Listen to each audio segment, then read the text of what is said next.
भइसक्यो त्यो त छेउमा बस्छ ए जाउँ भाइ जाउँ हिँड छोडिदे अब त्यो छायामा अब के हो छोडिदे भन्छ ऊ मान्दैन अनि अरूले छोरो हरायो भने अरूले आफ्नो आफ्ना गाई धपाएर घरतिर लागे ऊ चाहिँ त्यही छेउमा बसेर आमाको चाहिँ मुख हेरेर नारायण लाग्यो रुनलाई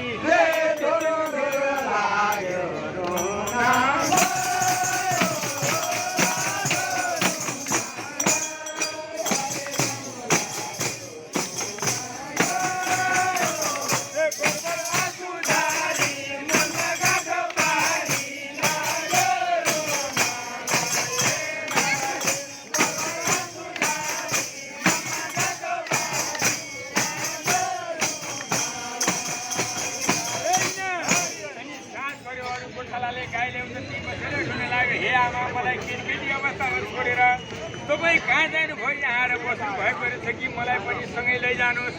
म पनि फलाल्छु भन्छ कहिले कि आउनुहोस् म सँगै जाउँ भन्छ होला त्यसला गरेर रुन लाग्यो धेरै बेर गएपछि अनि आमा बोलिन्थे यो हजुरहरूलाई मैले यो स्वयं माता तीर्थको कुरा गर्दैछु है यो उखान होइन अनि आमाले त त्यो पोखरीभित्रबाट सान्त्वना दिन चाहिँ छोरालाई भन्न लागेछ हे बाबु नरौ रुन पर्दैन भनेर त्यो रुँदै गरेको छोरालाई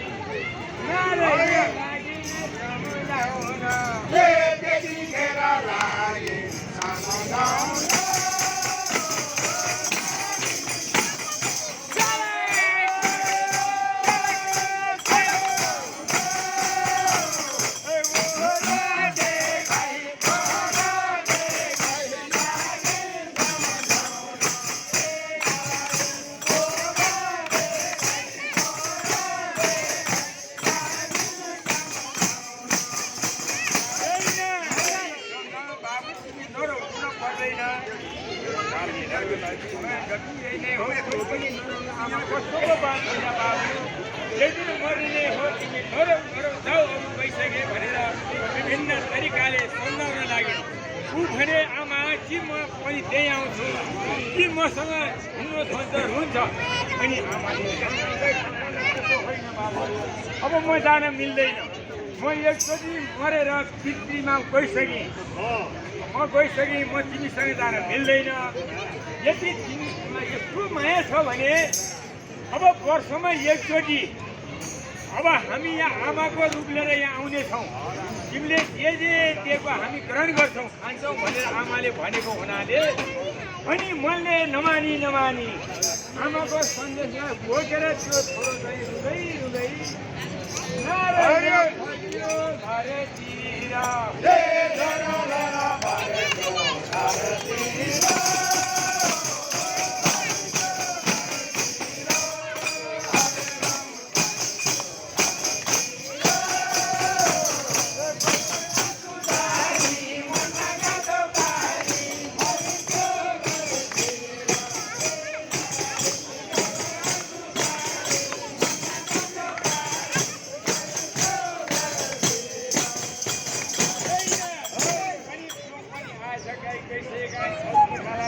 गाउँमा सबै हल्ली खल्ली भयो यसरी फलानुले त आमाले गरेको हो भने भोलिपल्ट त्यहाँ वरिपरिका गाउँले सबै आएछ जसका आमा मरिया थिए नि आमा हुनेले त त्यो कुरो आएन आमा मरिहाले आएर पालोसँग हेरेको त नहोला कि आमा त ठ्याक्कै त्यही देखिन्छ त तपाईँको अनुहार देखिन्छ अनि गयो भएन त अनि गाउँमा हल्ली खल्ली भयो सारा हल्ली खल्ली भयो नारै लागेको हुलका हो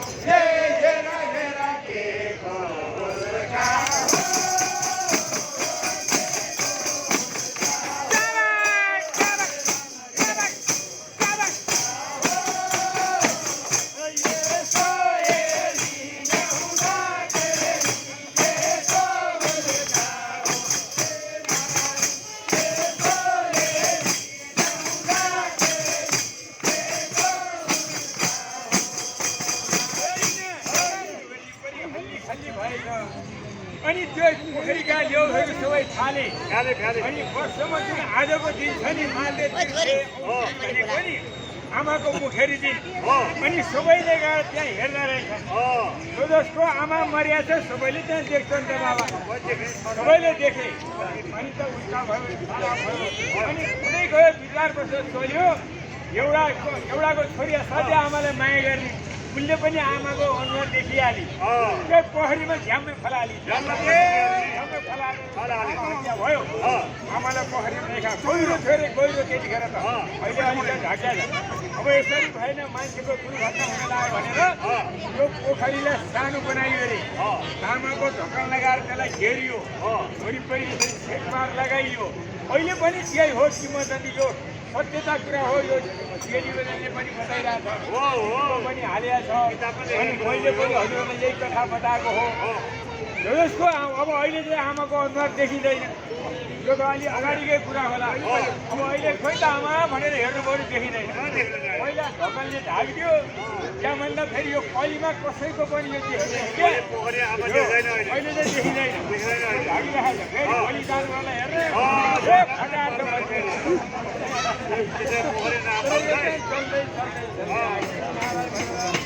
फेरि यो माता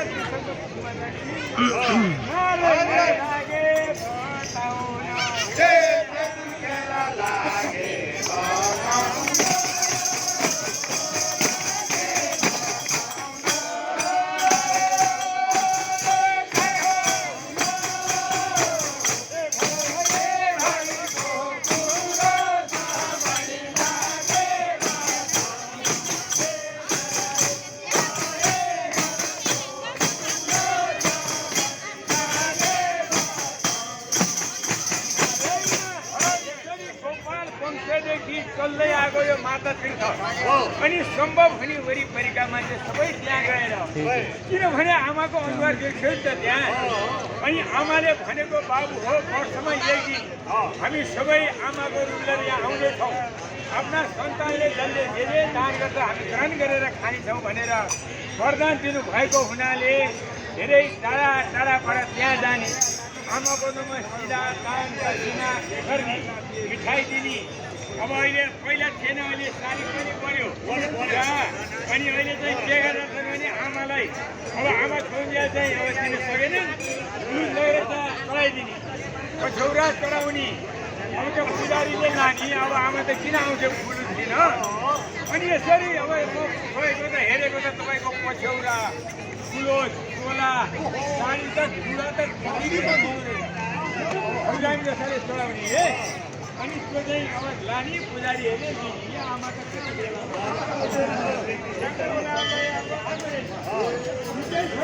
लाउनु नलाउनु छ आफ्नो ठाउँमा त तर जसको आमा छैन यहाँ गएर दिनु आमाको नाममा सिधा सर्वन दक्षिणा दिनु यो पितृ स्वरूप आमाले फङ्सनले भनेर किंवदन्तीमा लेखिएको हुनाले यो बताइयो यसरी यो जन्म दिने आमालाई वर्षमा एक दिन भए पनि श्रद्धा गर्ने बितेका आमालाई दक्षिणा गरेर आमाले पाउनु है भनेर मेरो ब्राह्मणलाई दिने हो यो संसारमा यसो ल्याउँदाखेरि यो आमा भन्दा ठुलो त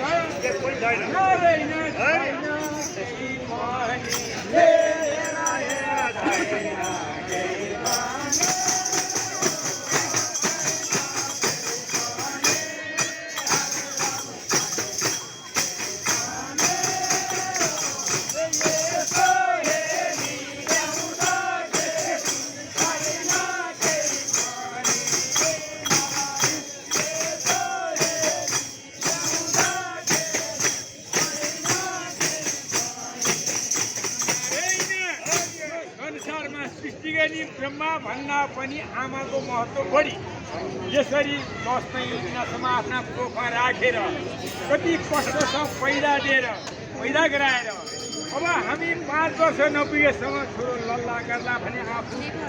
भोकै बसेर हात्तीभित्र पाइला राखी हिँड्न सिकाउनेलाई राम्रो भनेको आमाले के गर्थिन् आफू सुकेर छोरालाई हिँड्न सिकाउन नि आफ्नो छातीमा पहिला सिकाउँथिन् नि हात्तीमाथि पाइला राखी हिँड्न सिकाउनेलाई आफू भोकै बसी बसी खान सिकाउनेलाई कसैले के दियो भने छोरालाई खुवाउने चपाउन नसक्दाखेरि आफूले चपाएर पनि छोराको मुखमा हालिदिने यसरी यो आमाको भाडा त जीवनभरि तपस्या गरिने काट्न सक्दैन।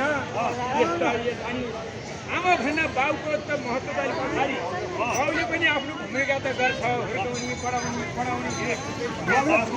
ठुलो भूमिका भने चाहिँ आमाको हो। जसले जन्मदेखि आमालाई बिर्सिन्छ, छोराको कारणले आमाको आँसु झर्छ नि, चित्त दुखाउला, बुहारीको कुरा सुन्ला, आमालाई केही हेला गर्ला, आमाको कारणले छोराको कारणले आमाको आँसु झर्यो भने उसको कहिले पनि भलो हुँदैन अरे, आँटेको काम पुरा हुँदैन, केही एकता हुँदैन। किनभने आमाको श्राप लाग्छ, आमाको आँसु पर्यो भन्छ नि। यसरी जननी जन्म दिने आमालाई हामी सबै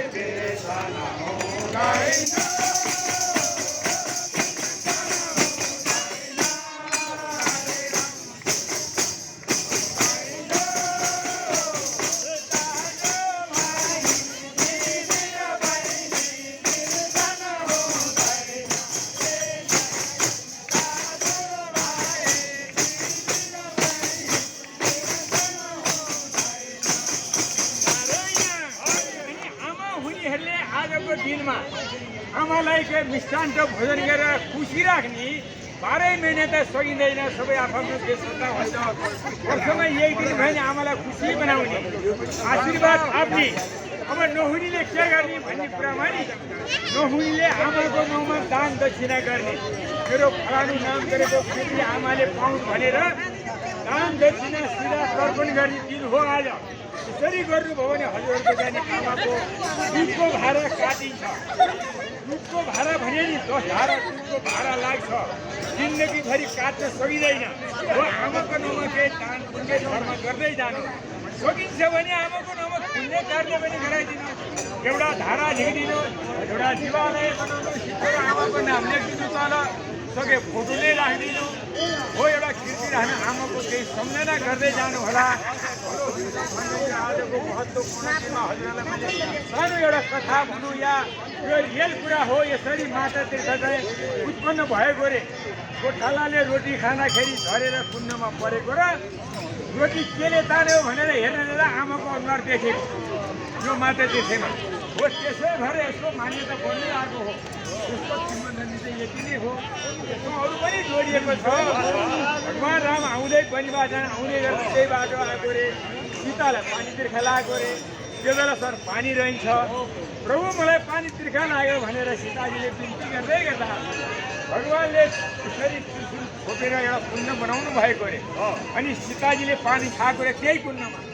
त्यसको किम्वदन्ती पनि जोडिएको छ त्यहाँ है, विभिन्न तरिकाले नै छ त्यहाँ। अन्य यो भगवानको पार्थ महाराज हो पारेको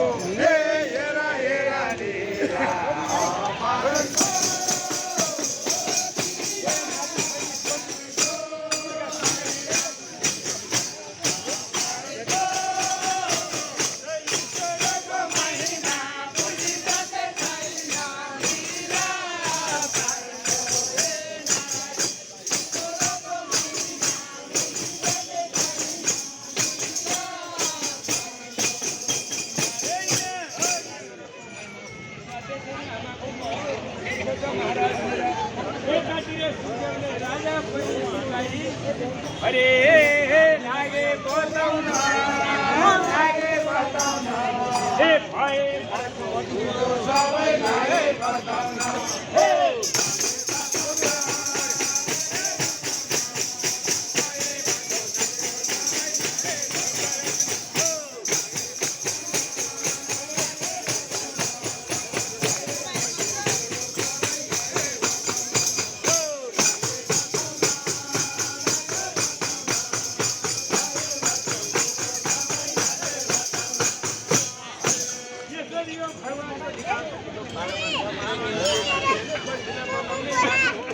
जब राजा पृथ्वीला ऋषि श्रृङ्गाको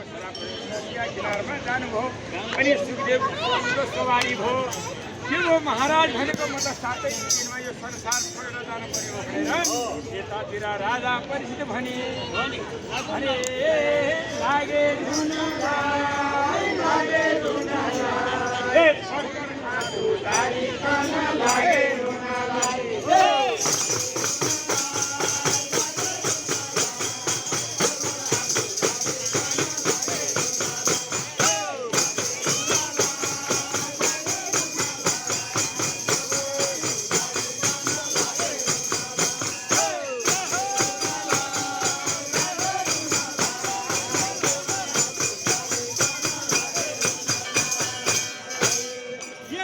परिचित हुँदै गर्दा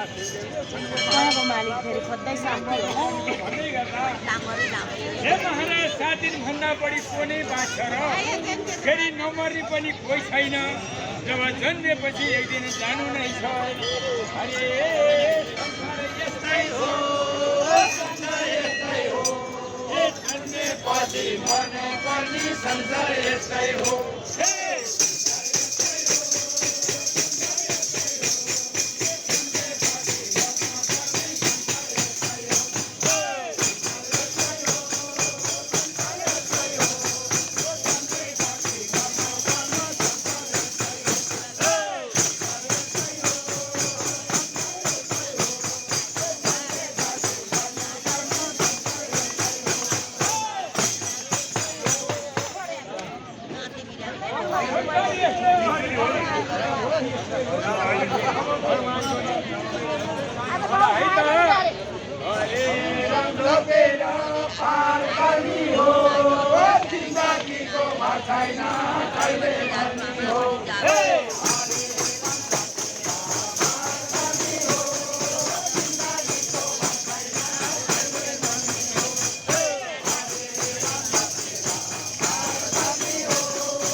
ल त लिइहाल्नु न संसार एक दिन मारिन्छ